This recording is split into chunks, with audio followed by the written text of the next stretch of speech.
যে একটু কিছু বলেন। যাই হোক, পত্র মাসলা নিয়ে আপনাদের সম্মুখে উপস্থিত হয়েছি। 7 ভাগা কুরবানি করা যাবে কি যাবে না, যেহেতু আমরা এক যুগ থেকে করে আসছি। সোশ্যাল মিডিয়ায় বিভিন্ন ব্যক্তি বিভিন্নভাবে কি মসলাটা এক্সপ্লেন করেছেন, কি হয়তো কোন কোন শায়েখ এ ব্যাপারে তাদের নিজের মতামত প্রকাশ করেছেন। তবে পত্র মসলা সম্পর্কে কয়েকটি কথা জেনে রাখা উচিত। যারা 7 ভাগা কুরবানিকে নাজায়েজ বলছেন এবং গলা উঁচু করে উচ্চ স্বরে কথা বলতে আছেন, কিন্তু হয়তো তারা হাদিসটা বুঝেনি, আর না হয় অনুবাদটি বুঝেনি, না হলে এরকম বক্তব্য পেশ করতেন না। যারা বলছেন কি 7 ভাগা কুরবানি সফরের সাথে সম্পর্কিত এবং সেটা দেশে বা বাড়িতে চলবে না, তাহলে নিশ্চয় এটা একটি অহেতুক ব্যাখ্যা বা বিশ্লেষণ এবং একটা ফালতু আলোচনা। এ প্রসঙ্গে একটি হাদিস, যে হাদিসটি বর্ণনা করছেন হযরতে জাবির রাদিয়াল্লাহু তাআলা আনহু, আমারনা রাসূলুল্লাহ সাল্লাল্লাহু আলাইহি সাল্লাম আন নাশতারিকা ফিল ইবলি ওয়াল বাকারাতি কুল্লা সাবআতিন মিন্না ফি বাদানা, রাওয়াহু মুসলিম। রাসূলুল্লাহ সাল্লাল্লাহু আলাইহি সাল্লাম আমাদেরকে আদেশ করলেন, উট এবং গরুতে আমরা শরীক স্থাপন করব, অংশগ্রহণ করব 7টা করে, 7 জন ব্যক্তি। এই প্রসঙ্গে আরেকটি জাবিরের কি রওয়ায়াত আছে, আল বাকারাতু আন সাবআতিন ওয়াল জাযুরু আন সাবআতিন, যে রওয়ায়াতটি বর্ণনা করেছেন ইমাম মুসলিম। প্রিয় শ্রোতা মণ্ডলী, শুধু তাই নয়, এই প্রসঙ্গে আরো কতগুলো রাবী এখানে নাম তুলে ধরা যেতে পারে। হযরতে আব্দুল্লাহ ইবনে মাসউদ, আনাস বিন মালিক, আম্মি জান মা আয়েশা, আলী বিন আবি তালিব এবং হযরতে হুযায়ফা প্রমুখ কি রাবীগণ একের পর এক হাদিসগুলো বর্ণনা করছেন। এবং এই প্রসঙ্গে যে সফর এবং বিশেষ করে মুকিম অবস্থায় যে পার্থক্যটা আমরা করে ফেলেছি, কিন্তু সেই পার্থক্যটা ক্ষেত্রে কেন এরকম হয়ে আসলো, আমি কতগুলো রওয়ায়াত আপনাদের সম্মুখে পরিবেশন করছি। যে যেমন কোরআনে মাজিদের কতগুলো আয়াত সফরে অবতীর্ণ হয়েছে, আবার মুকিম অবস্থায় অবতীর্ণ হয়েছে। যেখানে সফরের জন্য অবতীর্ণ হয়েছে সেখানে পরিষ্কার, সেখানে নির্দিষ্টকরণ করে দেওয়া হয়েছে। আর যেখানে করে সফরে অবতীর্ণ হয়েছে বটে, কিন্তু সফর এবং মুকিম অবস্থায় 2 অবস্থায় কি চলবে সেটা কমন একটি কি মাসলাতে পরিণত হবে, সে ধরনের হাদিস কি সেখানে মজুদ রয়েছে। ইবনে আব্বাসের যতগুলো কি রওয়ায়াত এখানে করে এসেছে এবং কুরবানি সংক্রান্ত, কুন্না মা'আন নবী সাল্লাল্লাহু আলাইহি ওয়াসাল্লাম ফি সফরিন, এই যে ফি সফর, এই সফর বলে তিনি উল্লেখ করেছেন। এখানে অনেকগুলো আলেম এটাকে ধরে নিয়েছেন কি যে এটা সফরের সাথে 7 ভাগা কুরবানি, কিন্তু না, সেটা করা হয়নি। যদি তাই হতো তাহলে কয়েকটি রওয়ায়াত আপনাদের কাছে আমি তুলে ধরছি।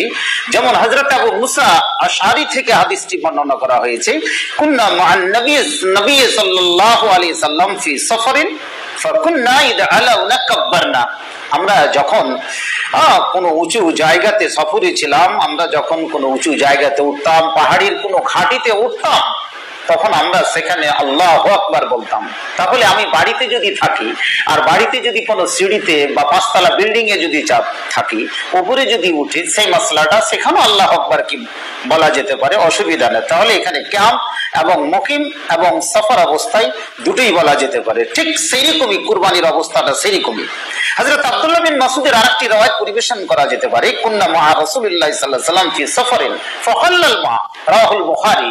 এখানেও এই হাদিসটিকে ইমাম বুখারী রাহমাতুল্লাহ আলাইহি বর্ণনা করেছেন যে আমরা সফরে ছিলাম, হঠাৎ রূপে পানি সেখানে করে আমাদের কাছে কম হয়ে গেল। তার মানে হচ্ছে কি, পানি কম হয়ে যাওয়ার মানে কি এখন তায়াম্মুম করতে হবে। তো এই ঘটনা শুধু যে সফরে ঘটবে এবং মুকিম অবস্থায় ঘটবে না, সেটা কথা নয়। তাহলে দুই ক্ষেত্রেই সে কথাটি চলতে পারে।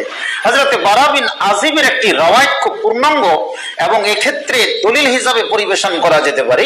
আন্নান নবী সাল্লাল্লাহু আলাইহি সাল্লাম কানা ফি সাফারিন, নবী করিম সাল্লাল্লাহু আলাইহি সাল্লাম সফরে ছিলেন। ফাকরা ফিল ইশা, ইশারের সময় ফি ইহদার রাকাতাইন, দুই রাকাতের মধ্যে যে কোনো একটি রাকাতে তিনি বিতিন ও জাইতুন, রাওয়াহুল বুখারী, জি জাইতুন সূরাটি তিনি পড়লেন। তাহলে সফরে আমাদেরকে শুধু জাইতুনই পড়তে হবে, অতিন ওয়া জাইতুন, যেহেতু এটা সফরে অবতীর্ণ হয়েছে, তাহলে আমরা মুকিম অবস্থায় বা বাড়িতে দেশে আমরা এটা পড়তে পারবো না, সেরকম কথা নয়, এটা কমন ফ্যাক্টর। ঠিক সেইরকমই আজকে হযরতে জাবির এবং ইবনে আব্বাসের কি রওয়ায়াতকে সম্মুখে রেখে যে রওয়ায়াতগুলো নকল করেছেন বা সংকলন করেছেন, এবং মুসলিমও নকল করেছেন, as-সিরাজুল মুনির সেই পুস্তকও নকল করা হয়েছে, আল-ইরওয়াতে নকল করা হয়েছে, শারহ মুশকিলিল আথারে নকল করা হয়েছে। প্রিয় শ্রোতা মণ্ডলী, আজকে আমাদেরকে কথাটিকে জেনে নিতে হবে, এখানে কোনো নিঃসন্দেহ করা হয়নি, কোনো স্পেসিফিকেশন করা হয়নি, কোনো নির্দিষ্টকরণ করা হয়নি। তাহলে আর কোন পৃথিবীর ইতিহাসে এমন কোন হাদিস নেই যে 7 ভাগা কুরবানি জায়েজ নয়।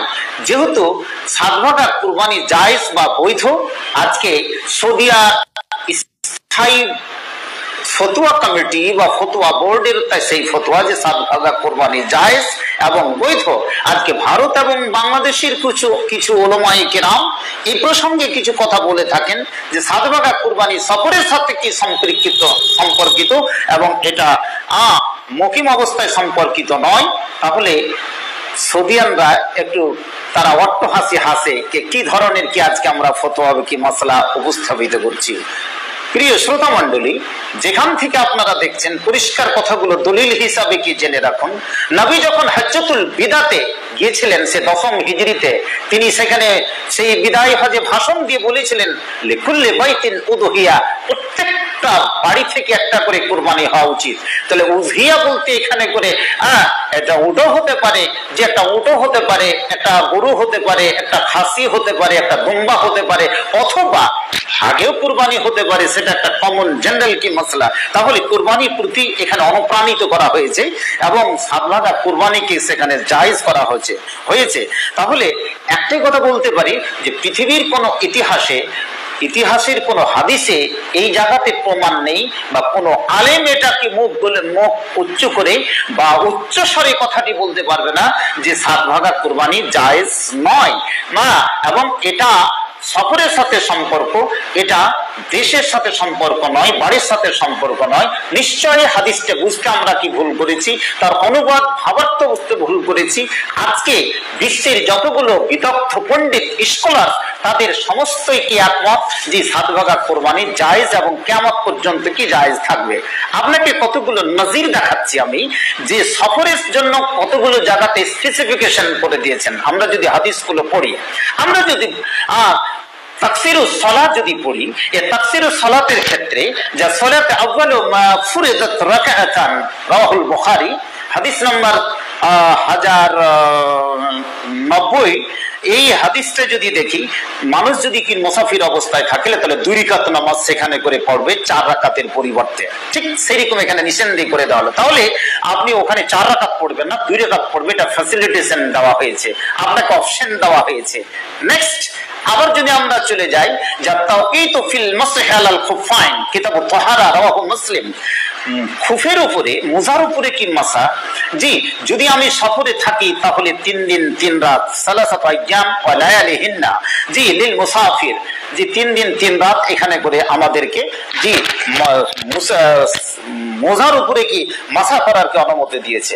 আবার যখন আমরা মুকিম অবস্থায় থাকবো, বাড়িতে থাকবো, দেশে থাকবো, তখন বলা হয়েছে ইয়াওমান ওয়া লাইলাতান লিল মুকিম, 1 দিন কি 1 রাত করে দেওয়া হয়েছে। তাহলে ঠিক সেরকমই এখানে করে একেবারে পার্থক্য করে দেওয়া হয়েছে, নিঃসন্দেহ করে দেওয়া হয়েছে, স্পেসিফিকেশন করে দেওয়া হয়েছে যে সফরের ক্ষেত্রে কি, মুকিম অবস্থায় কি, আর কুরবানির ক্ষেত্রে যে রওয়ায়াত গুলো এসেছে, সমস্ত রওয়ায়াত গুলো কিন্তু সফর সংক্রান্ত, কিন্তু ওখানে কোনো স্পেসিফিকেশন করে দেওয়া হয়নি, নির্দিষ্ট করে দেওয়া হয়নি যে তুমি সফর অবস্থায় 7 ভাগা কুরবানি দিবে আর বাড়িতে থাকলে তুমি গোটা গোটা কুরবানি দিবে। এটা কোথায় দলিল পাওয়া গেল? নিশ্চয়ই এটা একটা বানাওয়াটি দলিল, যেখান থেকে আমরা এটা করে নিচ্ছি।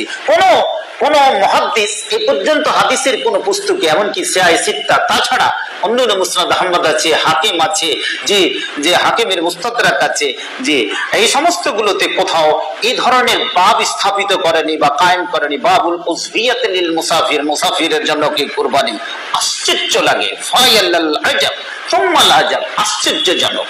প্রিয় শ্রোতা মণ্ডলী, কথাটিকে ভেবে দেখুন যে আজকে 7 ভাগা কুরবানি, যেখানে বিদায় হজ আল্লাহ রাসূল কি পরিষ্কার বলে দিয়েছেন 7 ভাগার কথা, উটে 7 কিংবা 10, গরুতে 7, এই কথা তিনি যেমন দ্বিতীয় হিজরিতে বলেছেন, ঠিক সেরকম তিনি তৃতীয়, চতুর্থ, পঞ্চম, ষষ্ঠ হিজরিতেও তিনি সেই ধরনেরই কি কথা তিনি বলে গেছেন। এবং এইভাবে কুরবানি হতে থাকে অষ্টম, নবম হিজরিতে। দশম হিজরিতে পরিষ্কার তিনি সেখানে করে মাসলা কায়েম করে দিলেন, ফতোয়া কায়েম করে দিলেন। তাহলে আমরা আজকে সমস্ত জিনিসকে ভুলে গিয়ে নিজের মনগত কোনো ফতোয়া বা মাসলা যদি উপস্থাপন করি, তাহলে নিশ্চয় সেটা শরীয়ত বিরোধী হবে। আশা করি যে দেশ বিদেশের শ্রোতা মণ্ডলী, দর্শক বৃন্দ কথাটি বুঝতে পেরেছেন। আলহামদুলিল্লাহ, আপনি প্রত্যেকটা বাড়ি থেকে কুরবানি দিবেন, ভাগাতে কুরবানি দিবেন। ভাগাই বা কেন কুরবানি দিবেন? ভাগাই যদি কুরবানি দেন, তাহলে একটা গরুতে সর্বনিম্ন হচ্ছে 1 এবং সর্ব উপর হচ্ছে কি 7। তাহলে মধ্যখানে যতগুলো আছে 3, 4, 5, 6 জন মিলেও কুরবানি দিতে পারে। 2 জন মিলে যদি কুরবানি দেই, তাহলে একটা সূরাত এরকম হতে পারে কেউ 3 এবং কেউ 4, 7 ভাগাকে সম্মুখে রেখে করতে পারে। তাছাড়া 2 জন ব্যক্তি যদি কুরবানি দেয়, কি জানা 2 জন মিলে আমরা একটা গোটা গরু দেব, তাহলে দিতেই পারে 50-50 করে। 3 জন মিলে একটা গরু দেব, যে সেখানে করে 7 ভাগার সম্পর্কিত থাকবে না, জি সেখানে করে তারা মাটি ভাগা করে ভাগ করে নিতে পারে। তার মানে এটাকে কত সহজ করে দেওয়া হয়েছে। যার যেরকম সামর্থ্য সেই রকম ভাবে কি তারা কোরবানি করবে, এটাই বাস্তব, এটাই কি সত্য।